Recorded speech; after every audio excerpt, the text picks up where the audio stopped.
Good morning friends, मैं हूं आपका दोस्त निखिल। आज मैं क्लास 11 हॉर्नबिल जो इसकी जो टेक्स्ट बुक है, मैं आज आपको उसमें से लैब्रेनम टॉप जो पोएम है उसकी मैं आपको आज समरी बताने वाला हूँ। उसको आज मैं आपके सामने समराइज़ करने वाला हूँ। अगर आपको पसंद है तो एक लाइक करना। तो देखते हैं समरी कैसी है। पहले हम चैप्टर को पोएम को निकाल लेते हैं। ठीक, कुछ इस प्रकार से आपको इसका इंटरफेस मिल जाता है।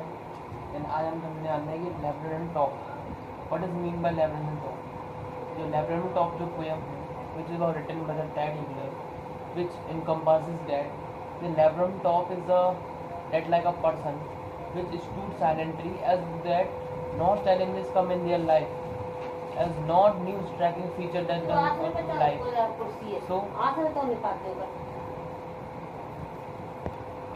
So we check that when our new challenges come in our life sorry, so we get excited and try to get completed. So this chapter is similar to that. So let's try to understand what is the basic code meaning of the laburnum top. As the laburnum bird, which is refers to as the goldfinch, has come to the tree got excited. The laburnum top is silent. When the goldfinch is not come as the towards the tree, the goldfinch is always silent. When it is quite still. In the afternoon, the yellow September noon, a few leaves yellowing. This refers to that the season was almost autumn. ये दिखाता है कि जो season था वो हमारा Ottoman था. Then till the goldfinch comes, जैसे goldfinch comes, then the twitching chirrup, all the words starting to twitching chirrup, and suddenly the branch end. The bird comes slowly like as a lizard and twitching chirrup and make a twitching chirrup sound. As you understand, जैसे ही bird आती है वो ची ची ची ची करती हुई पेड़ पर आ जाती है और उसके बाद वो एकदम उसकी तरह एकदम सडनली अचानक से उस पेड़ पर आती है. Then sleek as a lizard. Sleek यहाँ पर दो कंटेक्स्ट में हम देख सकते हैं. एक तो sleek माने होता है the brightness and sleek is a movement. एक तो वो lizard की तरह चलती है, then इस lizard की तरह चलती है. Then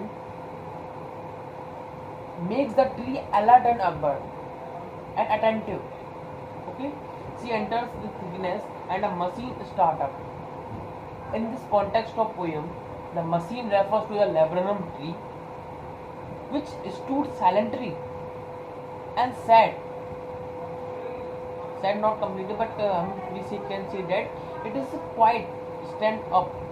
So when machine start up means new challenges comes up in real life.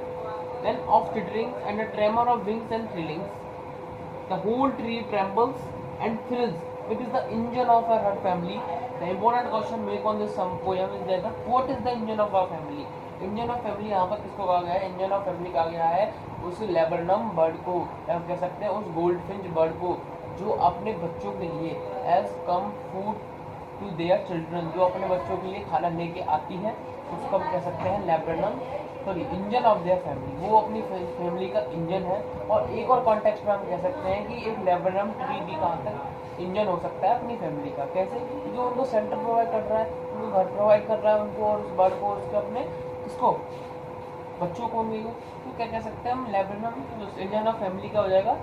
दो हो सकते हैं, ठीक है ना. She stroke is full then flits out to the branch and she showing her barrel face identity mask. Yes, we know that the goldfinch is yellow and also the laburnum team is yellow in color, so they mixed up. The only identical mask we can identify as the black spots on their yellow ground.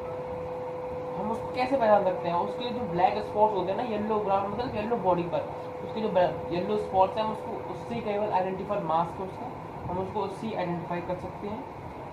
Then with eerily delicate whistle, chirrup whisperings. जैसे ही वो अपने बच्चों के पास आती है तो अपने बच्चों से फुसफुसाहट करने लगती है. अपने बच्चों से फुसफुसाहट मतलब वहाँ से बातें करना होता है, उनको खाना खिलाने लगती है.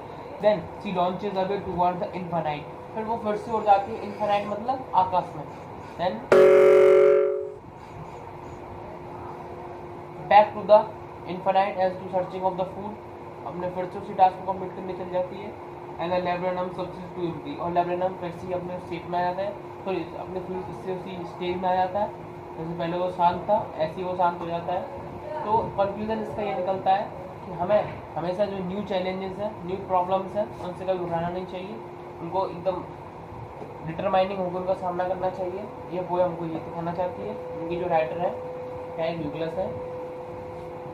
तो आशा करता हूँ आपको थोड़ी समझ में आई होगी। जितनी समझ में आई हो कमेंट में बताना, और आप अपना सजेशन फीडबैक आप हमें कमेंट में दे सकते हैं। Thank you.